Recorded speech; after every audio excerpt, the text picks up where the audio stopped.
I want to read to you a scripture from 1 Corinthians chapter 15 and verse 14. What we are going to do is we're going to look a little into the death on the cross of the Lord Jesus Christ, and then we are also going to look at the resurrection. The reason I'm saying this is the resurrection of the Lord Jesus Christ became one act that became so pivotal in the establishment of the new covenant of God. Just to reinforce what I am saying, let me read to you from 1 Corinthians chapter 15 and verse 14. Paul the apostle, writing here to the Corinthian church, he says, if Christ is not risen, then our preaching is vain. Then he says, your faith that you have reposed in Christ is also vain. That means in one stroke of a brush, Paul is saying, my entire ministry is meaningless if Jesus Christ had not resurrected from the dead. And if the Lord Jesus had not resurrected from the dead, he says all our faith in the Lord Jesus Christ is absolutely unprofitable. Now you and I need to understand the importance of the resurrection here. As much as it was important for Paul's preaching, it is important for you and I, because many of us have come from different backgrounds, but we have reposed our faith in the Lord Jesus Christ, resulting in our salvation, resulting in forgiveness of sin, in justification, being made righteous, healings and miracles. All of it is a result of the faith that we are placed upon the Lord Jesus. And Paul says, if the resurrection did not happen, everything is a mere vain. So I want you and I to understand that resurrection is the act that determines, or it is so pivotal that the entire new covenant life is resting on that. But we need to also understand that resurrection could never have happened without the death on the cross of our Lord Jesus Christ. If he had never died, then we would have never had a resurrection. So we need to understand the significance of the Good Friday. If at all, we need to understand the significance of the resurrection. Now, resurrection of the Lord Jesus Christ, the death on the cross of the Lord Jesus Christ, though recorded in history, are not mere acts of history that is not relevant to us. It is absolutely relevant to every one of us, whether you are a minister, whether you are a believer, or maybe you are listening to my sermon for the very first time. If you'll hear what I say and understand and believe it in your life will never be the same again. So let us try to understand the resurrection by understanding what happened to the Lord Jesus Christ on the cross. Now, if resurrection happened because of the Good Friday or because of the death on the cross, I want to go a little deeper to understand what actually facilitated or enabled the Lord Jesus Christ to die on the cross. This is something very important that you and I need to understand. Because if the Lord Jesus Christ had never died, he would have never risen up from the dead. And if the Lord Jesus' resurrection had not happened, then our entire life, our entire faith, and our entire ministry is a mere vain. Now that is very, very strong. So let us understand, and for you and I to understand this, I want to take you to Matthew chapter 26, verse 39. A very beautiful scripture there talking about the Lord Jesus Christ. And for us to understand this a little better, let me establish a context here.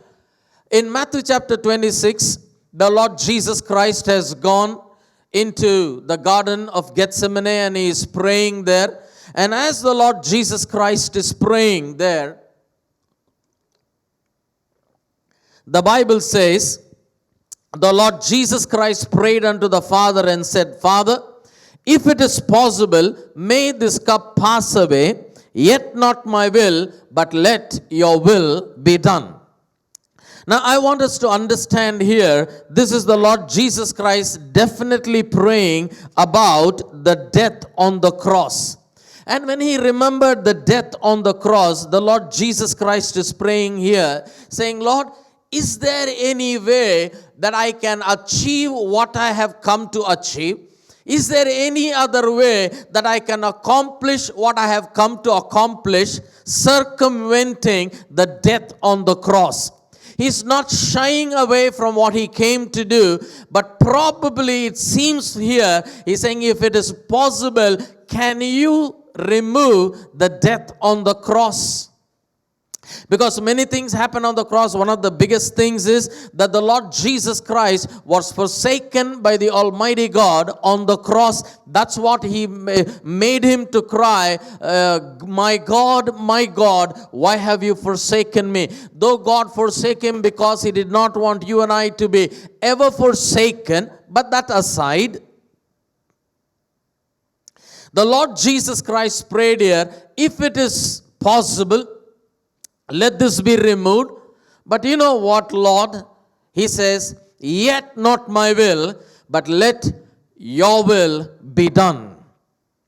When you and I read here in Matthew chapter 26 and verse 39, it is talking about an absolute surrender of the Lord Jesus Christ to the death on the cross. Just for you and I to understand better, if this death on the cross had not happened, and it happened because of a surrender, let me tell you then, all that Jesus claimed while he was on the planet earth, there are 7 major I am claims of the Lord Jesus Christ. He claimed, I am the bread of life. He claimed, I am the light of the world. He said, I am the door. He said, I am the good shepherd. He said, I am the resurrection and the life. He said, I am the way, the truth, and the life. He said, I am the true wine. All these what he claimed, and plus all that he did, the miracles that he did. He did a miracle of raising people from the dead. He healed the sick, cast out the demons. He turned the water into wine. He multiplied bread and fish. He calmed the storm, walked on a storm. Myriads and myriads of miracles Jesus did. But all that he claimed and all that he did would have gone in vain without the death on the cross. And the death on the cross would not have happened without an absolute surrender of the Lord Jesus Christ.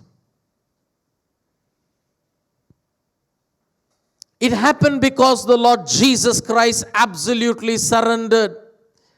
Now, for us to understand better, he not only came and claimed and he did, but he also was commissioned to accomplish some things from the Almighty God. On the first thing he was sent is to reconcile you and I to the Almighty Father. We find that in 2 Corinthians chapter 5 and verse 18. You know, when God created man, he created him as his own son. That's why Adam was made in the likeness of God. Adam was made in the image of God. And Adam was called as a son of God.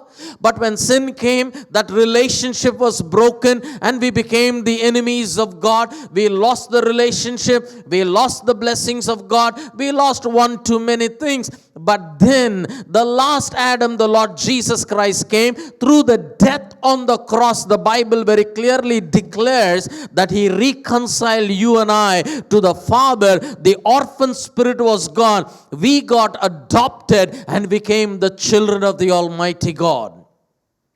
This could not happen if Jesus did not die on the cross. Not only he came to reconcile you and I, if we will read 1 John 3:8, but we won't read it now. And then in Colossians, the Bible says that the Lord Jesus Christ came to disarm and defeat the devil here. It is so beautifully written, especially if we will read the Passion Translation there. It says that the Lord Jesus Christ, there it is. Then Jesus made a public spectacle of all the powers and principalities of darkness, stripping away from them every weapon and all their spiritual authority and power to accuse us. Come on, say an amen. And by the power of the cross, Jesus led them around as prisoners in a procession of triumph. He was not their prisoner, they were his. Come on, I think we need to clap your hands and say an excited amen. This is what Jesus did on the cross. But reconciliation, the disarming and the defeat of the devil could have never happened if Jesus did not die on the cross, and the death could have never happened without the Lord Jesus Christ surrendering to the will of God. What am I trying to share with you today? That in the life of the Lord Jesus Christ, the surrender resulted in a death. The death resulted in the resurrection. That not only brought Jesus Christ back to life, where he went to heaven and said, hey guys, I was dead, I came back to life. His death and resurrection not only changed his life, it changed the course of the entire mankind. From before the Lord Jesus Christ until his second coming, everybody's sins were forgiven, and Jesus paid the price for the sin of the entire nations, and whoever believes in him would never perish, but they become the children of the Almighty God. Can you imagine the impact it is having even today?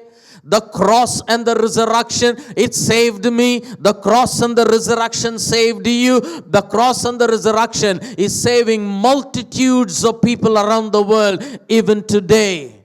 But this resurrection could not have happened without the death, and the death could have never happened without the surrender. I hope and pray that we as Christians will understand today what is the place surrender has in a Christian life. What is the importance of surrender, not only of the Lord Jesus Christ, but of our lives also. Today we may be claiming, you know what, Pastor Srini, I am born again. But that doesn't mean to say that surrendering happened at one time and it never happened. Surrendering to God is never an event, it is a lifestyle. The Lord was speaking very strongly to me. If you would want to experience the resurrection power, which I'm going to come there, number one, you need a crucifixion. But for that crucifixion to happen, number one, you need an absolute surrender. Just see what the Lord said in Matthew, in praying in Garden of Gethsemane, Lord, if possible, let it go away. Yet not my will, but your will be done. Have we as Christians wondering why we don't experience the power of resurrection, why we live a hopeless life, why we are not seeing the miracles? Probably because the crucifixion did not happen, and the crucifixion of self did not happen because of that problem of surrender. I hope and pray that we will understand the place, the position, the importance of surrendering to God, to the will of God in our lives. Never fight the will of God. Surrendering to God may not be easy. It was not for the Lord Jesus Christ. But the result that will come out of it will not only bless you and I, it is going to bless myriads of people because of I surrender to the Lord. If Good Friday was an absolute surrender, a result of an absolute surrender of the Lord Jesus Christ, then what was Easter? Now we know in the Bible, it declares that the Lord Jesus Christ died on the cross, then his body was taken down and buried, and Joseph of Arimathea, he put a body, he embalmed the Lord Jesus Christ, wrapped in linen cloth, and then he puts a huge boulder or a rock to close up the grave. And here comes the thing. while the Lord Jesus was on this planet earth, if not to everybody, at least to his disciples, very emphatically, very categorically, extreme clearly, he had explained and taught to them more than one time that he is going to die on the cross, and then he is going to rise up from the dead on the third day. Others may have missed it, but his disciples have heard it more than one time, that Jesus Christ, who will die on the cross, is going to rise up from the dead. But then when the Lord Jesus Christ died, barring one disciple, most of them forsook, because for them, all that Jesus claimed, all the miracles Jesus did, when he died on the cross, they thought everything is over, everything is finished in our lives. They did not see beyond the human eye. They failed to understand the spiritual significance, and at that point of time, they were so low in their faith, they could not believe what Jesus had already spoken to them. For you and I today, who are not living in those days, who had not seen the resurrection, but for us, we see the Good Friday from a resurrection.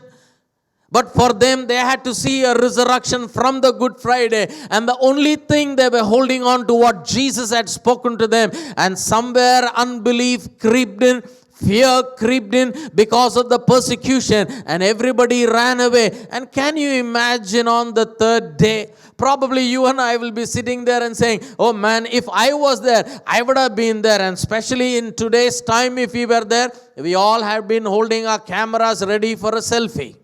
Jesus is going to come out of the tomb. I'm going to get the first shot. But these disciples did none of those things, because they simply ceased to believe the words of the Lord Jesus. It seemed like their world had ended. Maybe Peter and others had given up on themselves. They said, man, we gave up profession, we gave up this, we followed him for 3.5 years, and everything is over. And to add insult to the injury, especially for Peter, he not only was doubting the words of Jesus, he ended up denying him publicly. And Peter was probably somewhere cocooned himself in a corner saying, I'm too ashamed. I'm not only fearful, I'm ashamed, man. I let him down. But then the Bible says on the third day, the Lord Jesus Christ, as it was willed by the Almighty God, the power of the Holy Spirit came, and the Bible says the Lord Jesus Christ rose up from the dead, and the stone on the tomb was moved away. And when those ladies, Mary and others, went carrying ointment to embalm the body, well intentioned. And I want to tell you here, many people, what they do is, if something is dead, they want to anoint it, they want to embalm it. Good intention, but not God's will.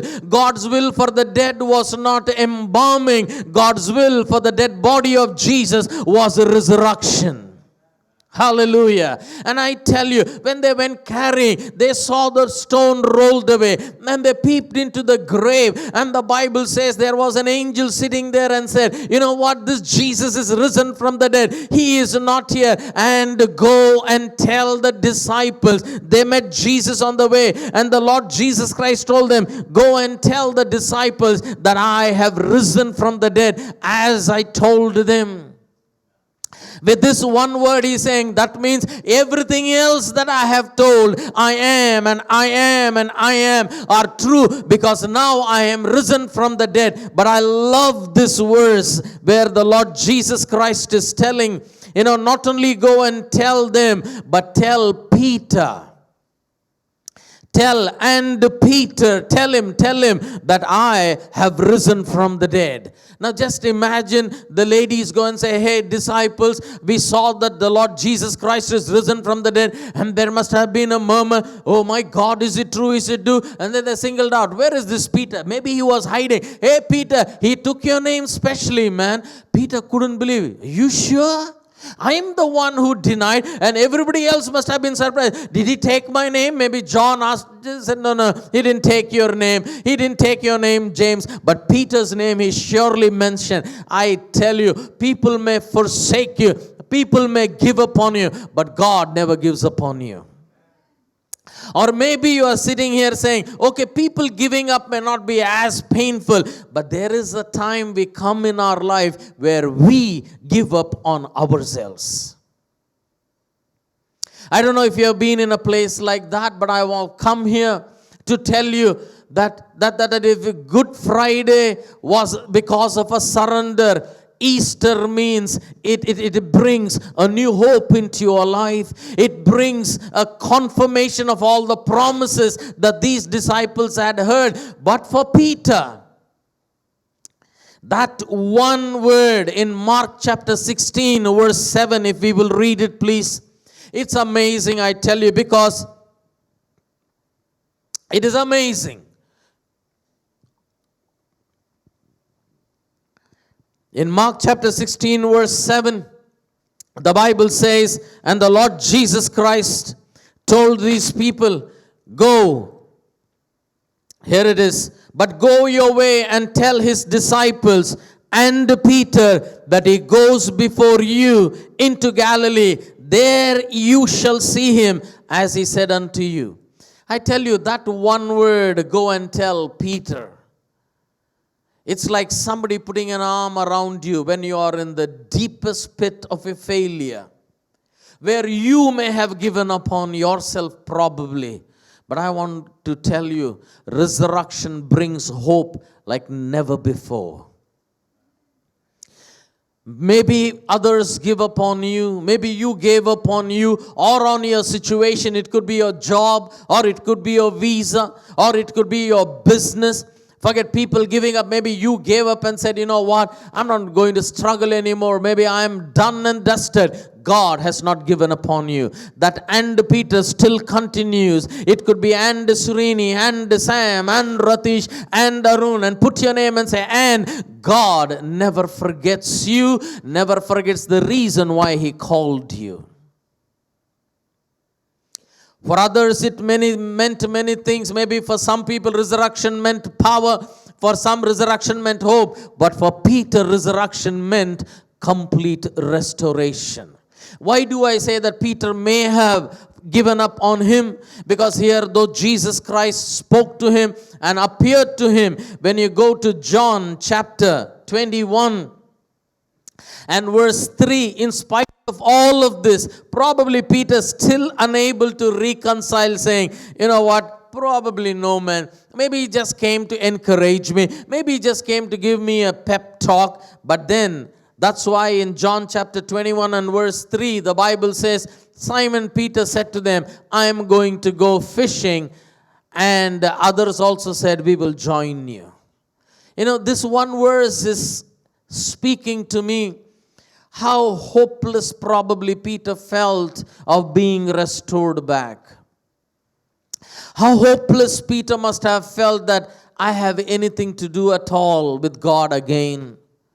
The 3.5 years that I gave up fishing, the 3.5 years that I gave up everything probably is a mere waste. And now let me go back where I had left it all. He had left the fishing and now he goes back to fishing. Maybe you are at that point today, but I want you to understand verse 3, Peter went, but verse 4 is speaking about restoration. Verse 4 is talking about a hope here. And in the verse 4, the Bible says, but when the morning come, Jesus was standing on the shore, and the disciples did not know that it was the Lord Jesus. They went back to fishing. Again, they did not catch anything. But there, Jesus is waiting for them on the shore. If he had chosen, he could have walked to them on the water like he has done earlier. But Jesus chose to wait for them. I want to encourage you today. No matter in which sea of failure you may have taken yourself into, maybe you have given up hope on you and you're trying to fix your life on your own, I would tell you, just lift up your eyes and look. Jesus is waiting for you at the shore because He wants to rebuild you. He wants to restore you, and He wants to lead you into the fullness of what He made you for and what He has called you for. If Good Friday meant a surrender, Easter meant resurrection. Resurrection meant new hope. Resurrection meant restoration to all of us. And I want to tell you today that this message of a Good Friday and of an Easter is a message of hope. God has not done with you as yet. If only you and I will lift up our eyes, and no matter how deep we may have gone fishing, but if you look there, Jesus Christ is waiting to reconcile us, my brother, my sister. So today, I want us to understand that if you want to experience the restoration of the resurrection, the power of resurrection, there has to be a crucifixion of self. Crucifixion of self will never happen without an absolute surrender. So can I ask you today, as we're going to partake in the Lord's Supper, and I'm going to ask our Brother Bobby and all the choir to come up, and today as we're going to be breaking bread, I want us to remember that this bread that signifies the body of the Lord Jesus Christ, and the cup of wine that we hold, which signifies the blood of the Lord Jesus Christ. It is a message not only that Jesus died, it is a message that Jesus rose up from the dead. Therefore, I want to encourage you today, as you come together as a family, I want you to hold the bread and the wine. Let us begin with a surrender, but let us close rejoicing in the resurrection of the Lord Jesus Christ. And I want to tell you, today is going to be a great day in your life. I prophesy new beginnings. I pray for new miracles. I pray for new doors to open. And I pray that you will see the Jesus waiting on the shore for you. Let me pray with you. Father, in the name of the Lord Jesus, we saw that the death on the cross happened because of a surrender of Jesus to the will of God. And I pray today that you will teach us the importance of surrender in our lives, surrender to God, the pivotal role it plays in our Christian faith. And at the same time, I pray that, Lord Almighty, we will look at resurrection with new hope and restoration. And I pray for everyone who are hearing this word, who've been there surrendering their lives and looking to you, that, Lord, you will bring about a restoration into their lives. May the power of resurrection be manifested. Let everything of the devil be broken and be gone in the name of Jesus. May your kingdom come. May the works of God be manifested in their lives. Fill them with your peace, your joy. Let them be blessed, we pray, O God. Let them never be the same. We thank you, we give you the glory. In Jesus' resurrected name we pray. And everybody said aloud, Amen, amen, amen. So God bless you. One more time on behalf of all of us here and Church for All Nations, we wish you a blessed Good Friday and a glorious Easter Sunday. Be blessed all the time. Amen, amen, amen.